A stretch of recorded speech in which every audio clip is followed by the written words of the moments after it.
ADCC 2022 was full of upsets, crazy submissions, and breakthrough athletes, one of which being Owen O'Flanagan. And if you're subscribed to the channel, Owen was already on your radar because we broke down his ADCC trials performance, after Jared referred to him in the comments section as one of the best no-gi grapplers in Europe. And I'm not a betting man, but if I was, Owen was a plus 500 underdog in his first match against the legend Shanji Hibero. And I understand Shanji's a veteran and has been doing this for years, but plus 500 is hurtful to my man Owen. And if I were a betting man, which I'm not, I would have bet the house on that match. And that is the perfect segue into talking about how I was dead wrong in my prediction between Gordon Ryan and Andre Galvao. I predicted that Gordon was going to try to prove that he's the better wrestler and not resort to leg locks, both of which did not happen within the first minute of the match. But hopefully you still trust me enough to stick around while we talk about how Gordon Ryan was so dominant in all of his 5 matches, and then ended it with a very heartwarming speech. You know, I respect Andre. I don't have half the titles he does, and I'm happy to be part of his story, part of his legacy, and just happy to be here for his last fight. So thank you to Andre. Resulting in a lot of angry haters and a lot of confused girlfriends. But in this video, we're going to shed some light on what makes Gordon so dominant. Shh.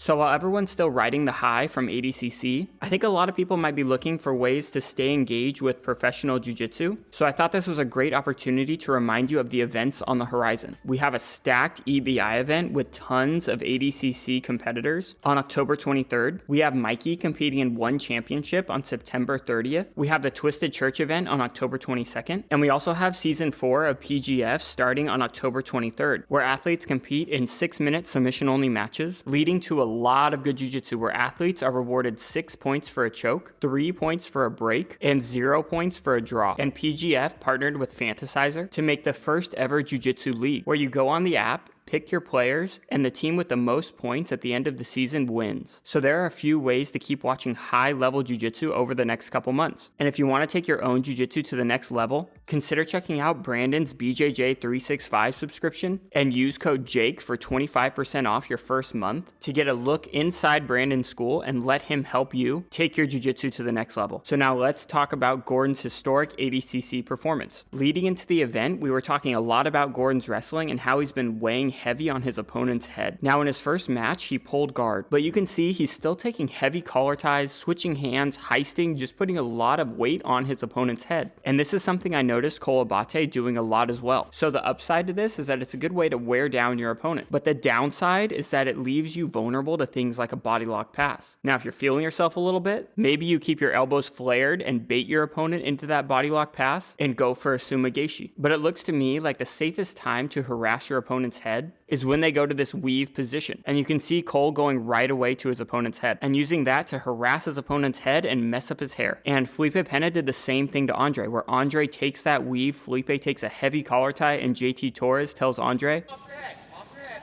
So despite pulling guard, Gordon's strategy is relatively similar to what we've seen recently from him.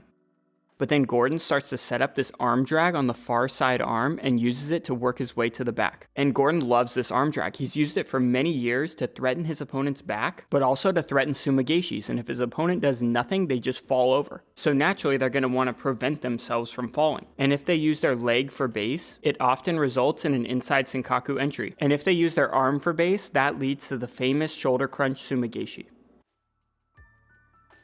But in this case, Gordon's able to use it to successfully take the back. And then Gordon decides to chair sit to take his opponent's back. And I was thinking about diving into why the chair sit isn't my first option from this position, but we've already spent a good deal of time on this match, so if that's something you're interested in seeing, let me know in the comments below and we'll put it in a future video. But Gordon chair sits and opportunistically traps his opponent's arm. And this happened quite a bit throughout ADCC, because as you're trying to prevent their hook from coming in, you often leave yourself vulnerable to your arm being trapped. And Gordon was able to take advantage of this. And when you have Gordon Ryan on your back with your arm trapped, and that's how she wrote.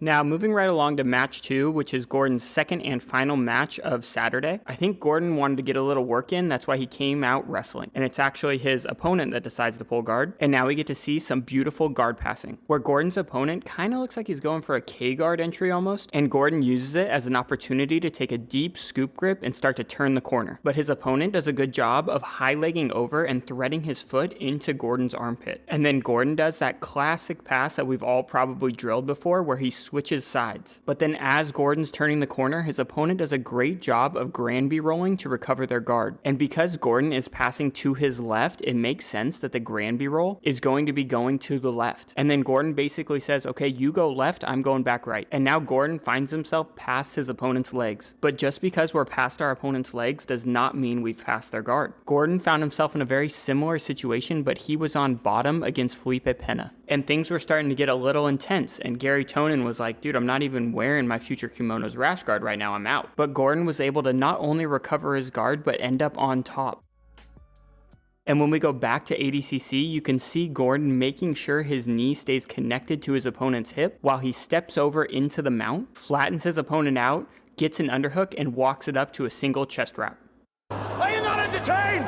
But Gordon's opponent does a really good job of denying the figure 4 grip and recovering his guard. But then Gordon uses some nice footwork to get past his opponent's guard and back to the mounted position, where Gordon starts to set up the armbar, but as his opponent is slowly escaping, he tries to shoot more of an opportunistic style triangle like he did against Kyle and Josh Barnett. But this time his opponent is able to escape and get back to their feet. And I believe this happened because one, people without rash guards are very slippery, and a lot of people seem to be complaining about that throughout ADCC. But secondly, and more importantly, I think for Gordon's ideal armbar, he needed to be higher up with his left knee, which allows him to control his opponent more and get to his more desired grip. But you can see in ADCC, his left knee is sliding down his opponent's back, and he does not have that desired grip on his opponent's arm, leading to a more chaotic situation, which a slippery person is more likely to escape from. And that was pretty much the end of that match. Gordon ended up winning on points and was done for the day competing. So he signed some autographs, went to bed, and got ready for his third match the following day. And in that third match, Gordon definitely didn't play with his food and went out and finished the match right away. And when talking about this outside heel hook finish, the detail that I wanted to emphasize is how Gordon is constantly threatening the sweep to the outside and the reap to the inside. If we look at his ADCC match against Pedro, you can see he starts by off balancing to the left, and when Pedro brings his head forward to prevent the off balance, Gordon threatens the reap. And then when the head comes up to defend the reap, Gordon threatens the off balance. And then as Pedro's turning hard to Gordon's right, that makes it very easy for Gordon to throw in his reap and ultimately get the finish. So it's a little subtle, but when Gordon enters into the legs, his first thing is to off balance to the outside. And then as his opponent is recovering their balance, that allows for an easy reap to the inside.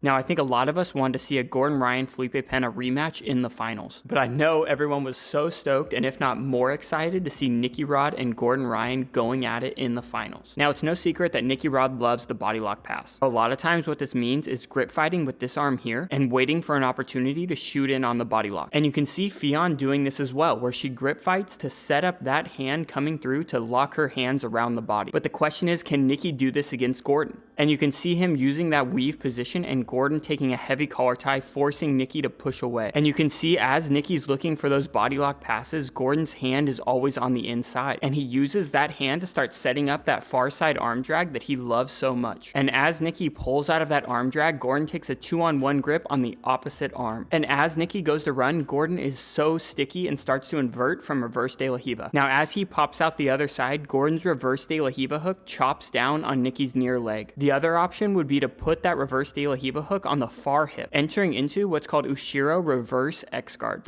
And if your opponent has their weight more centered, it can be a great opportunity to enter into inside Senkaku. Can you imagine the reaction of 12,000 people if Gordon pulled that off? It would have been absolutely insane. But Nicky was really trying to run away, giving Gordon a lot of space to throw his foot over and enter into inside Senkaku. But Nicky does a good job of using his foot to expose Gordon's hamstring. And I imagine he's trying to use that to push away and disengage. But Baby Shark had a very similar entry, and Gabriel almost countered it by threading his secondary leg all the way through and attempting a berimbolo. But Nicky ends up pummeling his foot all the way inside, almost as if he's going to counter Gordon with a heel hook of his own. And in the meantime, Gordon was transferring the foot across to put himself an inside ashi and get the outside heel hook finish. Now, match 5 is a super fight with Andre Galvao, and Gordon enters into the legs right away and begins to off balance to his left. Then he throws his replay again and attacks an outside heel hook. But Andre's able to free his knee from Gordon's knee line, and start to pass the guard. But Andre found out that Gordon's grips are very, very sticky, and in the past he got away with disengaging from not so sticky hooks. And with Andre forced to engage, Gordon's able to enter into the legs a second time. But this time he's using a different entry, which I'm not going to go into too much detail because we made an entire video about it. But the basic idea is Gordon would like to backstep into inside Senkaku on the far leg. And Andre does a good job by high stepping and keeping that leg away from Gordon. But Gordon's able to secure that leg with his hand, making it very easy for Gordon to follow Andre as he's running away and find himself in a rear body lock, where Gordon loves to use foot sweeps, and that's exactly what he uses against Andre to put him down. And now Gordon's on top where he wants to be, passing the guard and selling his instructionals. And I think this is exactly what makes Gordon Ryan so good. Because if you listen to John Danaher talk about the success of George St. Pierre, he talks about how George was the best in the world at shoot boxing. And he had the ability to either take the fight to the ground or keep it standing depending on his opponent or the situation. Too often when we're talking about jiu-jitsu athletes, we either say they're good at jiu-jitsu or they're good at playing the game. When in reality, the best people in the world are the people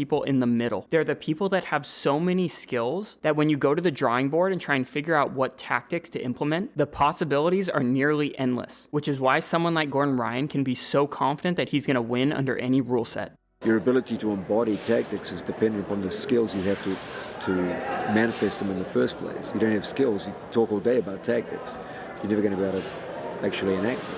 Gordon Ryan has so many skills that he's able to determine where the fight takes place and implement almost an endless amount of tactics, which gives him the confidence to beat anyone under any rule set. And Andre found himself on the bottom trying to fend off the passing pressure of Gordon Ryan. And Gordon took this overback grip a lot. And initially, Andre was able to very easily off-balance him and recover. But as the match went on, that recovery became more and more difficult. And soon, Andre was finding himself recovering into body locks. But Gordon's goal was to force Andre to half guard. And I just watched recently his match with Hadra. And once Hadra flattened him out in half guard, he was done. And props to Andre here, it looks like he almost tries a triangle, but after the dust settles, they end up in half guard. And you can see Andre immediately going for that lockdown and Gordon immediately pummeling his foot free. But then Gordon looks at the clock and he's like, oh, there's still 2 minutes until points. You can have the lockdown back, and Andre used it to recover his upper body position. But when Gordon wanted to, he was very easily able to free himself from this lockdown and begin to pass. But as Gordon tries to pass to north-south, Andre does a great job of recovering. But again, when the dust settles, he's in half guard. Chest to chest, flattened out. But he has an underhook, which is his lifeline, and he starts to use the lockdown to try and use that underhook. But Gordon says, okay, fun's over. I'm going to start walking to my right to 1, free myself from your lockdown, and 2, make your underhook useless. And just as points start, Gordon mounts. So again, I think it's important to note that Gordon is not only really good, he's very tactical as well. And you can see this reflected through his coaching, where Placido's having a hard time getting anything going from mount. And Gordon reminds him, in case you weren't able to hear that, Gordon reminds him that points are right around the corner. So if he's able to get an underhook, he can put himself back in half guard and then work past the guard to score his points. And that's exactly what Placido did. But going back to ADCC, Gordon finds himself using that damn chair sit again to take the back, where he then uses a pretty straightforward grip fighting sequence to get that cross grip and trap the arm. Now, I think most of the arm traps in ADCC were opportunistic, like we talked about earlier, but I thought this one from Giancarlo was pretty cool, where he starts with that standard straight grip from the underhook side. And then as they're switching to the overhook side, Giancarlo converts it to the underhook side and just uses that straight grip to pass to his cross grip, which is now on the underhook side. And he uses that cross grip to trap the arm. Now, when Gordon Ryan traps your arm, he likes to take this deep lat grip and transition to the other side, putting your trapped arm on the bottom now, making it very difficult for you to free that arm. Against Andre, Gordon uses this cross grip to assist him to the other side, putting Andre in pretty much the worst possible position to be in. And from here, it's only a matter of time before Gordon's able to find his way to the little neck that Andre has and get the tap. Now, this video is already long enough, but I think the one key takeaway is that you should subscribe to this YouTube channel where we break down the skills that are used at the highest level of competition so you can start to develop those skills. And once you have skills, the tactics are endless. A lot of times styles make matches, but I can adapt and conquer any style by just changing my game plan and my tactics.